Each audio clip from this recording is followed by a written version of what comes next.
자, 오늘 이 본문은 창세기 12장 1절부터 3절은 굉장히 중요한, 성경에서 굉장히 중요한 위치에 있는 본문입니다.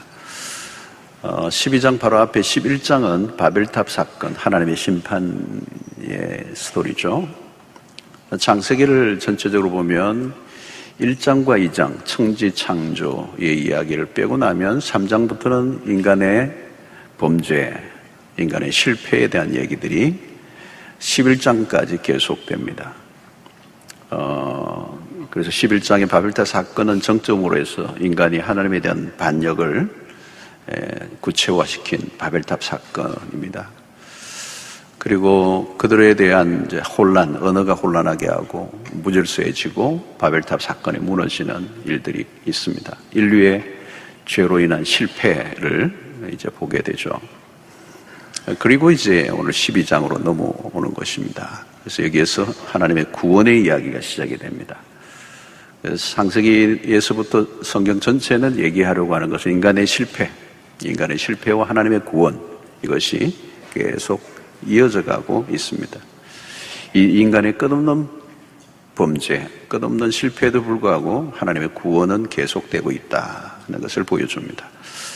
아담이 하나님 앞에 불순종하여 실패하고 인류가 저주를 받았습니다. 그런데 이제 한 사람을 불러내시고 이제 구원을 이루시겠다. 그 불러내신 사람이 아브라함입니다. 한 사람을 불러내시죠. 그래서 이것이 창세기에 쭉 이어져서 마지막에는 이삭과 야곱과 요셉으로 이어지고 그 요셉이 애굽의 총리가 되고 또 야곱과 70인이 애굽의 고센이라는 땅에 정착하게 되고 또 생각보다 빠르게 히브리 민족이 번성하면서 한 민족이 만들어지고 그 이스라엘이라고는 이 민족을 통해서 온 세계 열방의 구원을 이루어 가시려고 하는 그 구원의 출발점이 오늘 이 본문의 이야기입니다. 자, 오늘 여기에서 중요한 것은 하나님의 부르심이라고 하는 것입니다. 하나님이 한 사람을 불러내셨다. 여기에서 하나님의 구원의 계획이 시작이 되고 있습니다. 여기에서 우리가 유념해야 되는 것은 어떤 것이든 항상 우리의 행동, 인간의 행동이 먼저 있는 것이 아니고 하나님의 행동, 하나님의 의지, 하나님의 뜻이 먼저 있었다. 그래서 하나님이 불러내신 것입니다. 오늘도 마찬가지입니다. 하나님의 부르심이 있기 때문에 우리는 거기에 반응하고 또 하나님을 위해 살아가는 것이죠. 우리가 먼저 나아간 것이 아니고 하나님의 부르심이 먼저 있었다.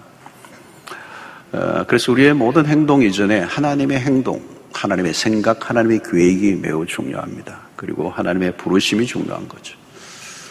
제가 이민사회, 이민목회를 이제 꽤 오래 했었는데 이민사회는 좀 정체불명의 목사님들이 간혹 계시더라고요. 그분들이 어디에서 안수를 받았는지 잘 알 수 없는 분들이 좀 있어요. 그래서 사람들이 저분이 어느 신학교에 나왔나, 어디 교단에서 안수를 받았나, 이제 좀 궁금해하는 분들이 있는데 주로 그분들은 이제 불분명하신 분들의 특징이 뭐냐면 이제 한국에서 이제 외국으로 이렇게 태평양을 건너오면서 비행기 안에서 자기 머리에 자기가 안수를 한 분들이 계세요. 그래서 목사가 되신 분들인데, 그들의 신학교 이름을 우리는 태평양 신학교라 이제 그렇게 부르기도 합니다. 자, 우리가 사이비 이단들이, 교주들이 그렇습니다.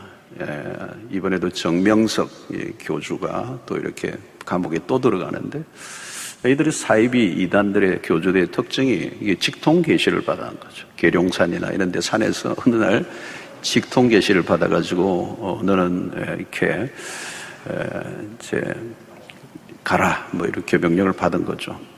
그래서 한국 안에는 하나님이 부르시지도 않았는데 자기가 부르심을 받았다고 하는 사람들이 꽤 많이 있다. 그래서 예수라고 자기 하는 사람이 있고 또 어떤 사람은 하나님이라고 말하기도 하고 그래서 어느 정신과에도 그렇잖아요. 자기가 자꾸 예수라고 그러니까 옆에 있는 또 정신병자 한 분이 내가 언제 너 불렀냐 이제 그렇게 얘기하고 자기들끼리 개그를 이제 하는데 그래서 한국에는 한 20여 명, 30명 가까이 20, 30명이 자기가 하나님, 자기가 성령, 자기가 예수다 이렇게 얘기하는 사람들이 있습니다. 중요한 것은 뭘까요? 하나님이 부르셔야 된다. 하나님이 부르셔야 된다. 자, 하나님이 부르신 자리에는 분명한 만남이 있죠. 그 만남은 하나님과의 1대1의 만남입니다. 오늘 이 본문 12장 1절을 보면 하나님께서 아브라함을 만나주시는 장면이 분명히 나오죠. 그리고 아브라함의 이름을 부르십니다. 아브라함의 이름을 부르신다. 자, 우리가 세상에서도 어떤 만남은 우리의 인생에 굉장히 중요한 전환점이 되죠. 어떤 만남은 우리에게 굉장히 강력한 인상을 주고 내 생애를 바꾸는 일들이 일어납니다. 그러나 하나님과의 만남, 이 신적인 만남은 특별한 만남이고 한 번의 만남이라도 우리의 존재 전체를 흔들어버리는 만남이 되죠. 대표적인 것이 바울의 그 다메섹 도상의 사건입니다.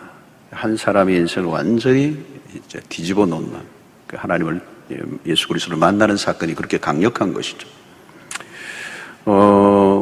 예수님에 대해서 많이 책을 읽었다, 또 예수님에 대한 어떤 생각을 많이 했다는 것으로 안 돼요. 중요한 것은 예수님을 만나야 되죠. 직접 만나는 사건. 그걸 또 여러분이 우리가 간증을 들어보면 예수님을 직접 인격적으로 만난 사람들의 얘기는 선명합니다. 그런데 모호한 분들이 계세요. 횡성수술하고 예수 그리스도를 만난 것이 분명하지 않는 분들이 계십니다. 여러분, 우리가 얼마나 잘 준비되어 있는가 그건 중요하지 않습니다. 출발점에는 반드시 하나님의 부르심이 있어야 된다. 부르심이 없으면 우리는 시작될 수가 없는 것입니다. 그래서 누군가로부터 부름을 받았는가? 하나님이 부르셨는가? 이 부르심은 어떤 의견 제시나 제안이 아닙니다. 명령입니다. 그리고 이것은 거부할 수 없어요. 하나님의 소관이기 때문에 이것을 거부할 수가 없는 것입니다. 자, 모세도 처음에는 자기가 하나님 부르기 전에 자기가 나섰죠. 실패합니다. 민족주의적인 의식이 굉장히 강했고 자기가 뭔가를 할 수 있을 것처럼 여겼지만 실패하고 맙니다. 다시 하나님이 불러내실 때까지 40년이 걸리죠. 그리고 40년 광야 생활이 끝나고 난 다음 하나님이 불러내시니까 그가 거부할 수가 없습니다. 처음에는 자기가 거부했지만 하나님이 반드시 이제 불러내십니다. 성경에 보면 기드온, 예레미야 같은 사람들도 하지 않겠다고 하나님의 부르심에 거부하지만 마침내 하나님이 불러내십니다. 바울이 마찬가지 무방비 상태에서 거꾸로 뜨림을 당하고 하나님의 강권적인 부르심 앞에 반응하게 됩니다. 자, 바울이 우리의 삶 속에서 이 부르심이 분명할 때, 그 하나님이 나를 불러주셨다, 이게 분명할 때 거기에서 뭐가 생기는가 하면 정체성이라는 게 생기는 거예요. 아이덴티티라는 게 생기는 것입니다.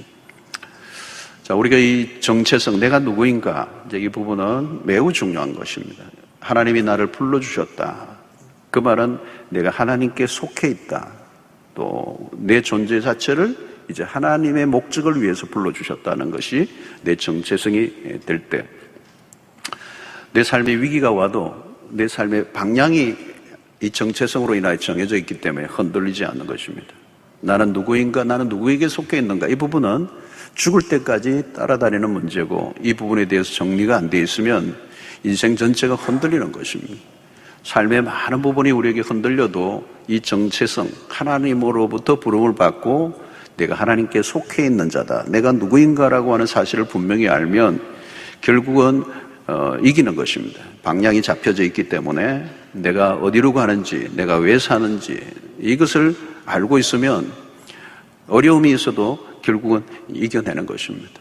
신자로 세상 속에 살아갈 때, 세상과 박자를 맞추지 않고 살아갈 때 내가 낙오자가 된다라고 하는 두려움이 몰려와도 하나님이 나를 불러주셨다는 이 분명한 이 자기 정체성이 있으면 이겨낼 수가 있는데, 그 정체성이 분명하지 않으면 이제 상황에 따라서 적당하게 타협하면서 이제 살아갈 수밖에 없는 것입니다.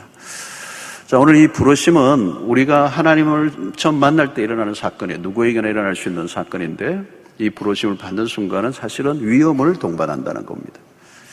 오늘 본문에 보면 고향과 친척과 아버지 집을 떠났다는 거죠. 고향의 부르심에 반응하는 것은 쉽지 않습니다. 고대 근동사에서 부족을 떠나는 일은 죽음을 의미하는 겁니다. 아브라함이 살았던 시대는 그들 부족이 섬기는 어떤 신들에 대한 두려움을 갖고 있는 거죠. 옛날에는 신에 대한 두려움이 있었던 거죠.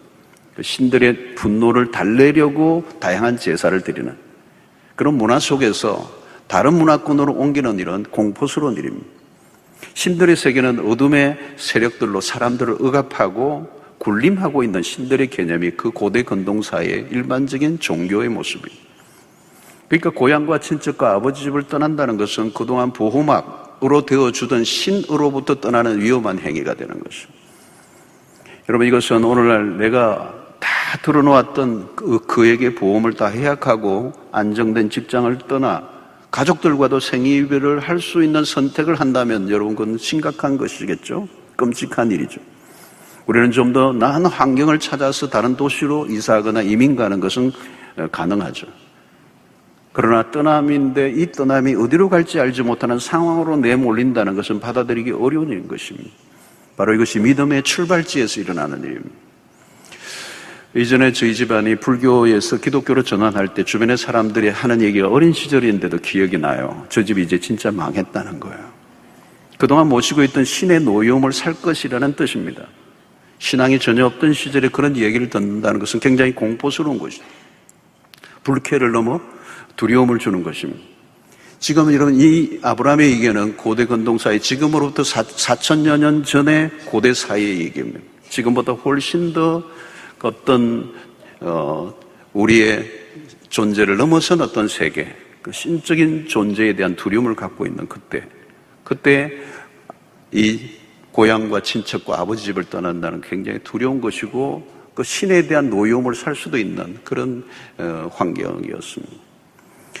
여러분, 우리가 전도를 할 때 당신이 예수를 믿으면 집안의 문제가 해결될 것입니다. 병이 나을 것입니다. 성공할 것입니다. 그러나 여러분, 아브라함의 믿음의 출발점에는 그런 것은 전혀 보이지 않아요. 반대예요. 당신이 하나님을 따르는 순간 당신의 모든 것을 잃어버릴지도 모른다. 이런 상황이라는 것입니다. 대개 무엇인가를 결정할 때는 지금보다 더 나은 상황이 보장될 때입니다. 더 나은 환경, 더 나은 확실한 보장이 있어야 다른 곳을 옮깁니다. 그러나 우리의 믿음의 조상인 아브라함이 처음 믿음의 출발을 할 때는 그것과 전혀 달라요. 전혀 보장되는 게 없고 위험한 선택을 하는 것입니다. 지금까지의 삶의 방식을 거부해야 한다는 것이죠. 그래서 믿음은 모험과 같다. 익숙한 환경을 떠나는 일은 아찔합니다. 그러나 여러분, 부르심을 받은 사람은 떠나야 합니다.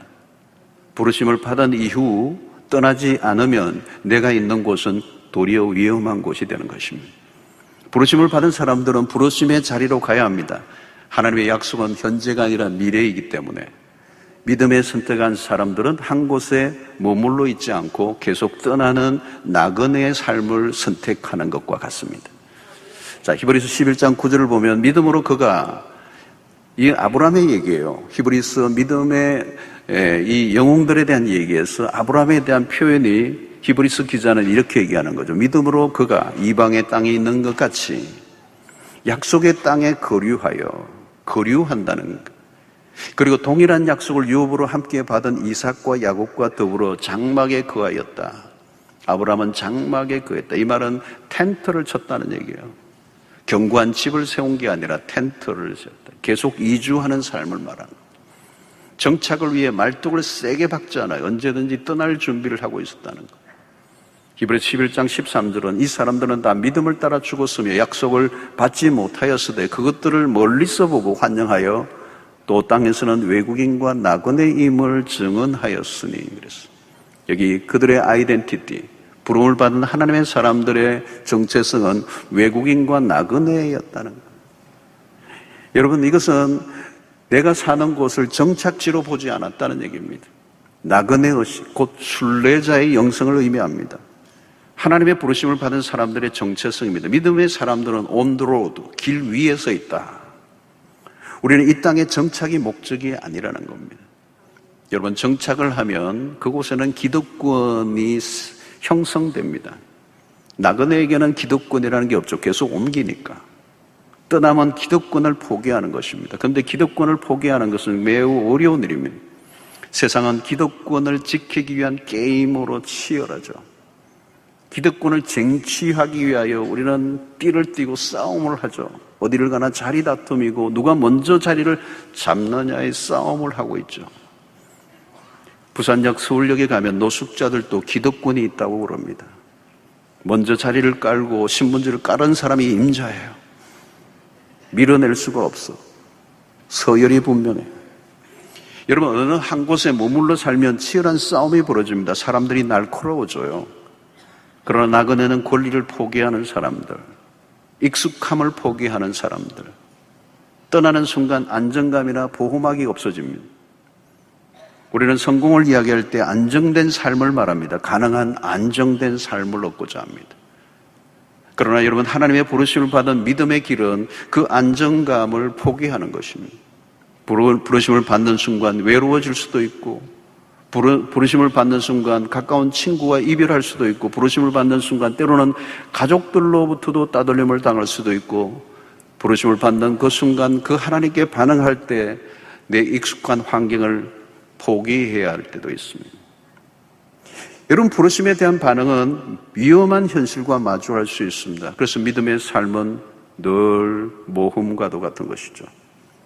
여러분, 나그네의 삶은 현재가 보장된 것이 하나도 없습니다. 하나님은 아브라함에게 목적지를 전혀 알려주지 않았습니다. 일단 떠나라고 명령하실 뿐이에요. 매우 막연합니다. 이것은 일상적인 우리의 삶의 방식과 얼마나 다른가 하고 얘기하죠. 종종 하나님이 떠나라고 하실 때 훌쩍 떠난 사람들의 이야기를 보아요. 믿음으로 떠난 사람들.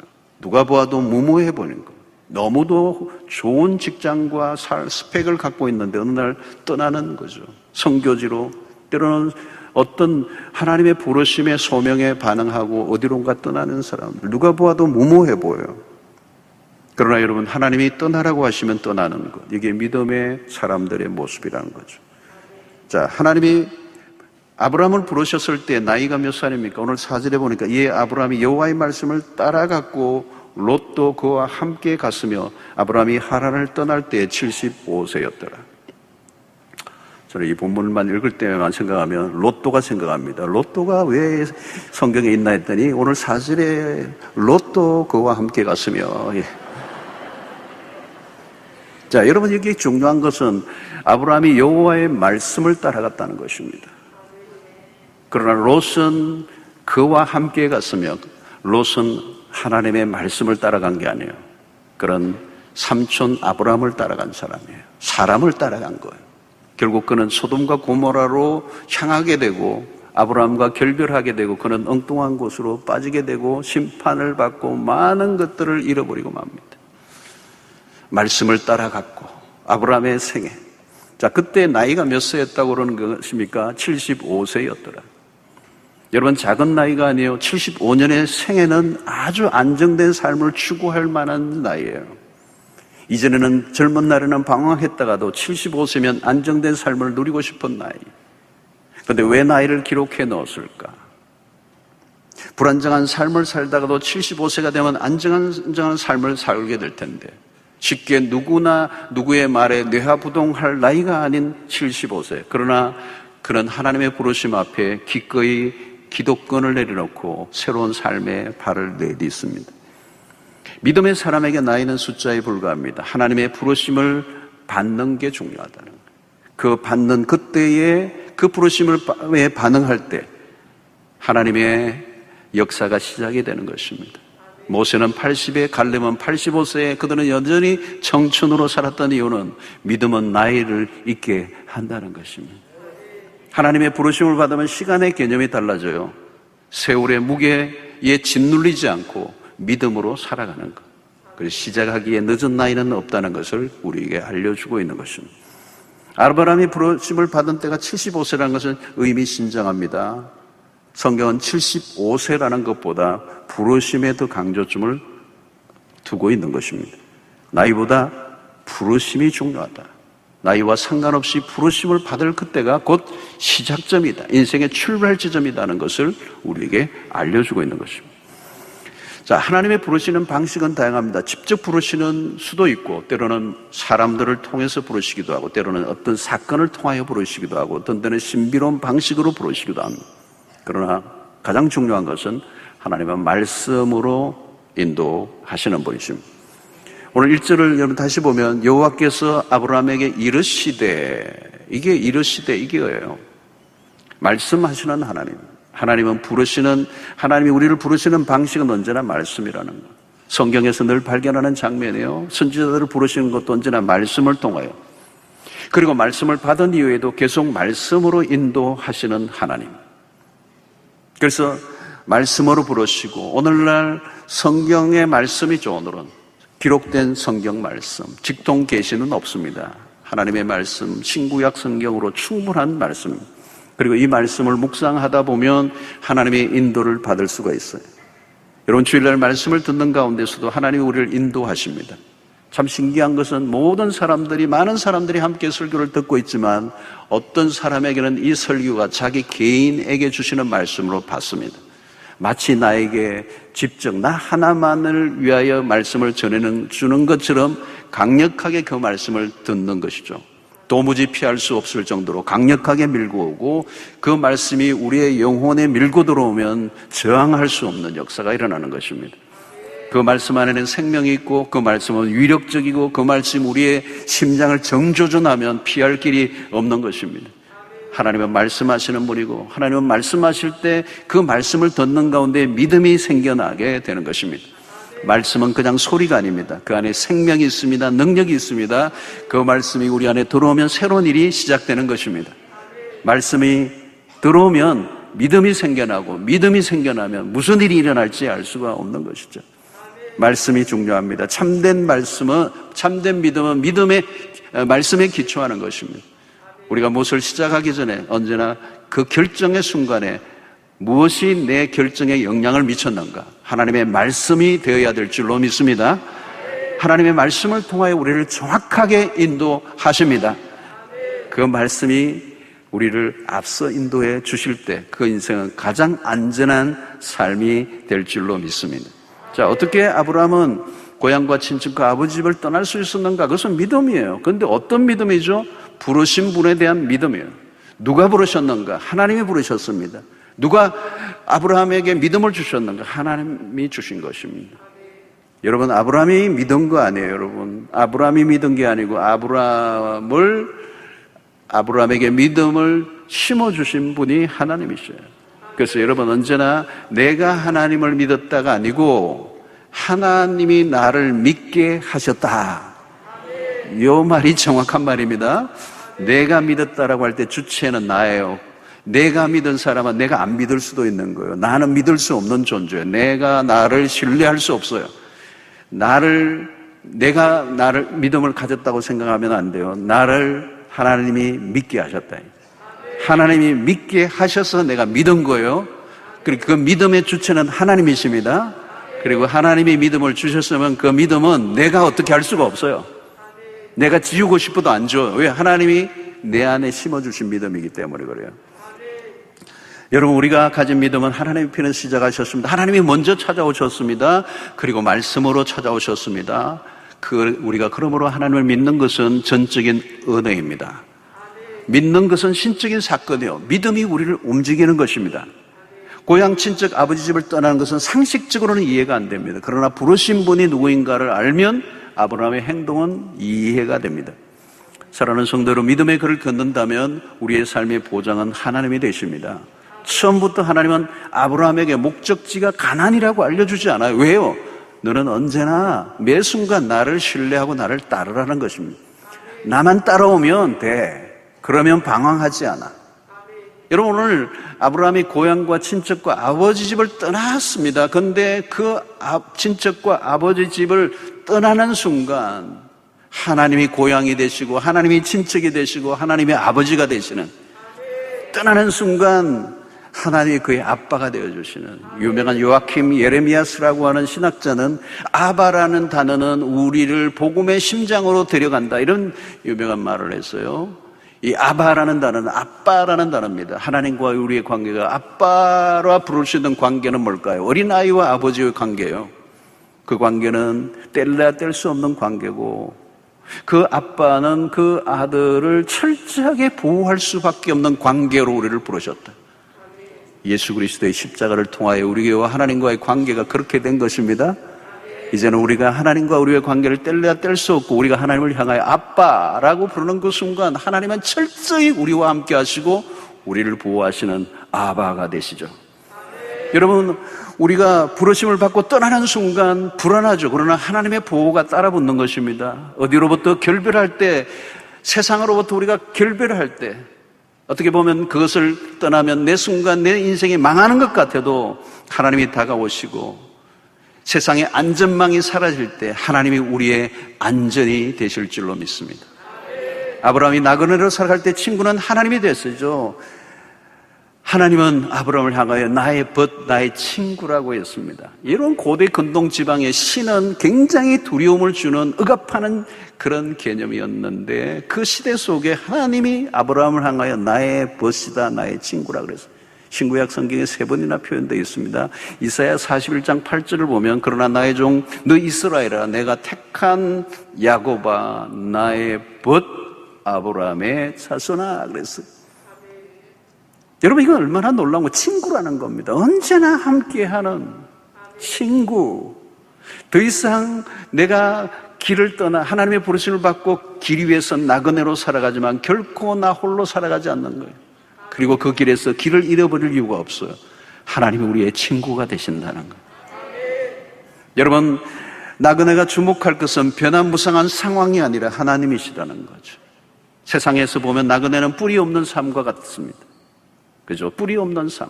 그러나 하나님의 백성이 나그네가 될 때, 하나님의 부르심을 받고 나그네가 될 때 우리의 진정한 뿌리는 하나님이 되신다. 나그네는 하나님의 백성들의 나그네는 세상으로부터 뿌리를 뽑아 하나님에게 뿌리를 내리게 하시는 삶이다. 어디에도 속하지 않은 사람이 아니라 하나님께 속한 백성이 된다는 것입니다. 여러분 이 부르심에는 하나님의 부르심에는 보상이 있습니다. 오늘 2절과 3절 내가 너로 큰 민족을 이루고 내게 복을 주어 내 이름을 장대케 하게 하리니 너는 복이 될지라. 너를 축복하는 자에게는 내가 복을 내리고 너를 저주하는 자에게는 내가 저주하리니 땅의 모든 족속이 너로 말미암아 복을 얻을 것이라 하신지라. 아브라함을 부르신 하나님은 어떤 하나님이십니까? 복을 주시기를 원하시는 하나님. 여러분 우리가 복을 원하죠. 우리가 복을 원해요. 하나님이 복을 주시기를 원하고 복을 갈망해요. 그러나 하나님의 편에서 우리에게 복을 주시고자 하는 열망이 더 강하세요. 성경 전체에서 하나님은 복의 하나님이십니다. 아브라함에게 약속한 복은 광대요. 그 복의 폭이 엄청납니다. 우리가 생각하는 복과 차이가 있습니다. 여러분 하나님의 복은 개인적인 것에 머물러 있지 않아요. 이 복은 우주적이에요. 민족을 넘어서 우주적이에요.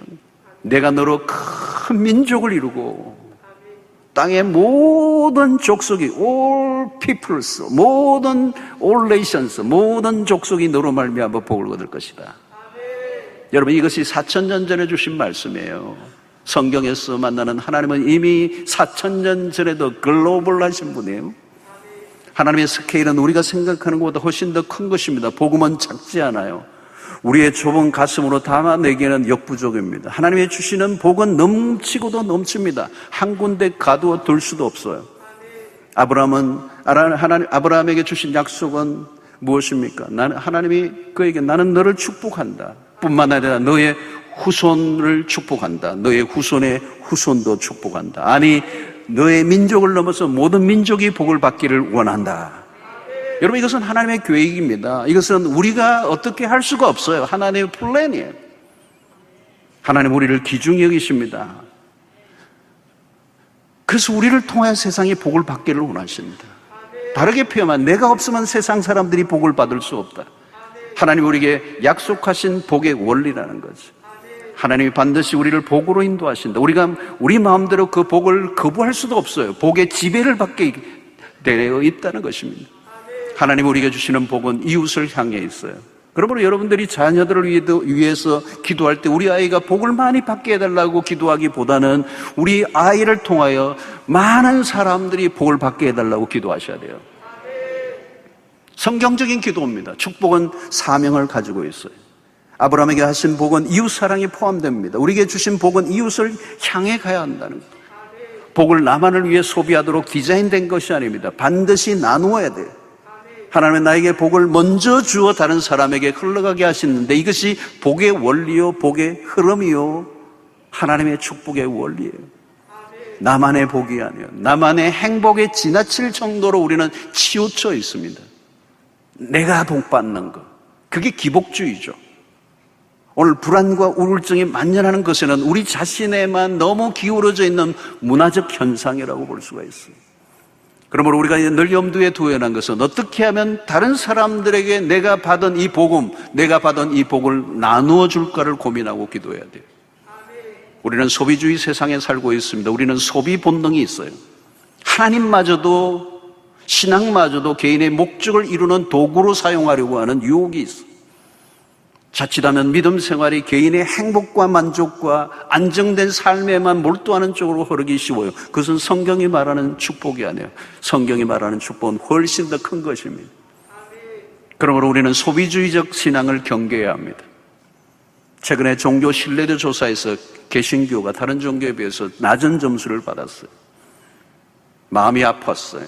세상의 신자들을 보는 태도, 평가는 어떤 것인가?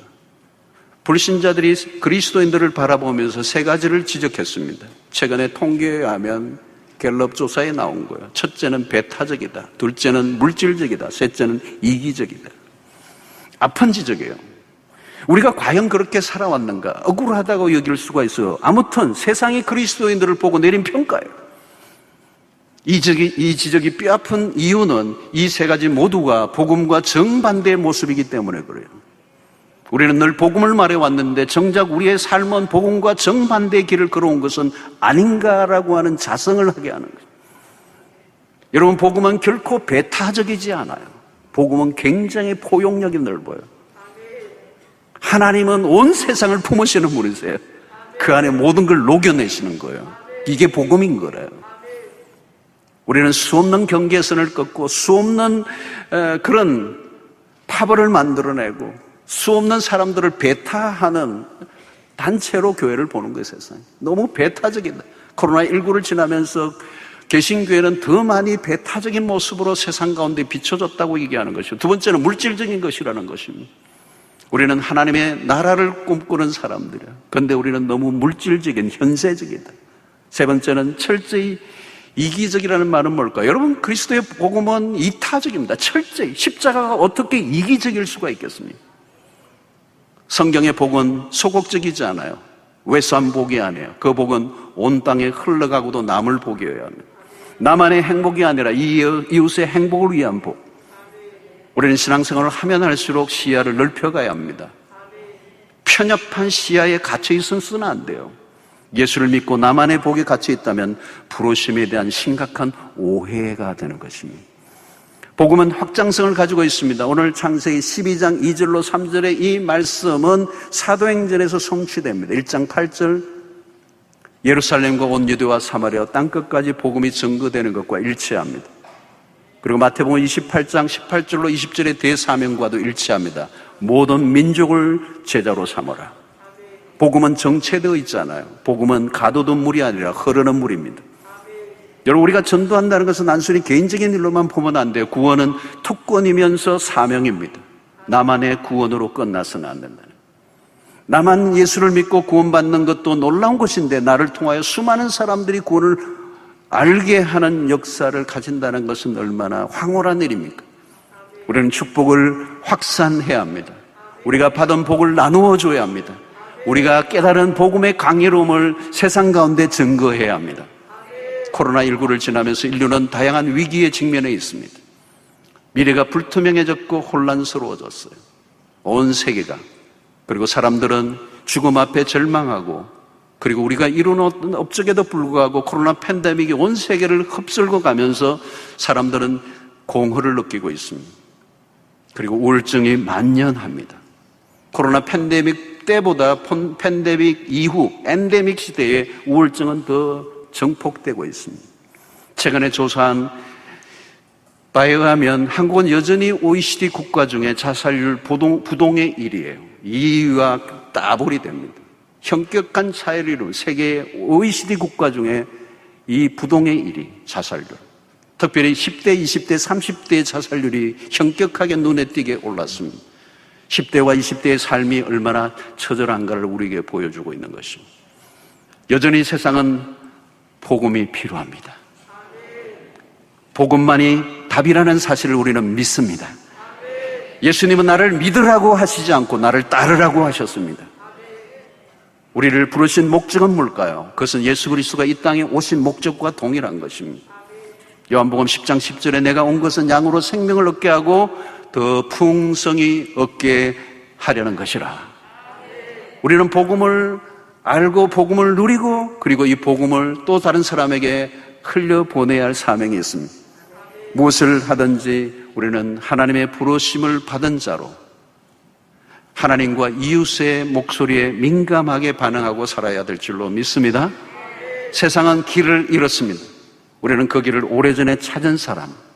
그래서 우리는 하나님의 인도를 받고 그 온도로도 길 위에서 하나님의 우리를 향하신 그 본향을 향해 가고 있습니다. 그러므로 우리는 세상 사람과 아웅다웅하며 살지 않아야 합니다. 우리는 다른 세계를 쫓고 있는 사람이에요. 아담의 후손 가인과 아벨의 얘기를 우리는 알죠. 가인이라는 말, 동생 아벨을 쳐서 죽였던 가인. 그 가인이라는 말의 어근에는 취득, 소유, 부동산이라는 의미의 뜻이 담겨 있습니다. 아벨이라는 말은 동생 아벨은 사라지는 숨결과 같은 비슷한 뜻을 가지고 있어요. 겉으로 보면 가인이 아벨보다 훨씬 더 나아 보입니다. 그러나 가인이 남긴 유산은 문명입니다. 인류의 문명. 그러나 그 문명은 하나님을 반역하는 문명. 그러나 아벨은 한순간에 연기처럼 사라질 것 같지만 그런 이 땅이 목표를 하고 산 사람이 아니에요. 그런 영원한 본향을 사모하며 살았던 사람. 겉으로 보면 세상에 이런 문명이 화려하고 대단해 보이지만 그것이야말로 한순간 사라지고 말 것이고, 그러나 믿음으로 산 사람은 영원한 본향에 승리의 그날이 약속되어 있습니다. 가나안은 믿음으로 나그네의 삶을 살았습니다. 텐트를 치며. 그러나 그는 영구한 도성, 돌아갈 본향. 가나안은 눈에 보이는 가나안이 아니라 눈에 보이지 않는 영원한 천국을 바라보며 살았던 것입니다. 아브라함의 믿음으로 떠나는 순종이 없었다면 오늘 우리는 없습니다. 아브라함은 우리의 믿음의 모델입니다. 길을 떠난 나그네 영성. 인생에 만나는 사람들에게 길을 안내해 줘야 할 책임이 우리에게 있습니다. 우리가 살아가는 날들 동안에 마주치는 수 없는 사람들에게 그들에게 길을 제시해 주는 예수 그리스도는 길이요 진리요 생명이시라고 그 길을 알려주고 그 이웃과 함께 그 친구와 함께 영원한 본향을 향해 달려가는 순례자들이 되시기를 주의 이름으로 축원합니다. 하나님 아버지, 오늘 또 우리에게 주신 말씀으로 인하여 다시 한번 우리 자신의 삶을 돌아보게 하시고 오늘 또 우리를 부르신 그 하나님의 부르심에 마땅한 반응을 하고 살아가는가를 확인하게 하여 주시옵소서. 나그네의 영성을 가지고 살게 하시고 이 세상의 기득권과 그리고 이 세상의 것들을 획득하기 위해서 몸부림을 치는 인생이 아니라 끊임없이 텐트를 치며 그리고 이 땅의 것들을 우리가 소유할 수 없음을 믿고 우리에게 진정한 축복은 구원이요 영원한 영생이라는 사실을 믿고 믿음의 순례에서 실패하지 않고 끝까지 주의 말씀을 따라 승리하는 주의 백성들 되게 하여 주시옵소서. 뿐만 아니라 하나님 우리에게 하나님 길이요 진리요 생명이신 예수 그리스도를 우리의 이웃들에게 증거하며 살게 하여 주셔서 우리에게 주신 이 복이 우리 안에서만 머물러 있지 않게 하시고 온 땅 가운데 흘러가는 일에 쓰임받는 우리 모두 되게 하여 주시옵소서. 예수님 이름으로 기도하옵나이다. 아멘.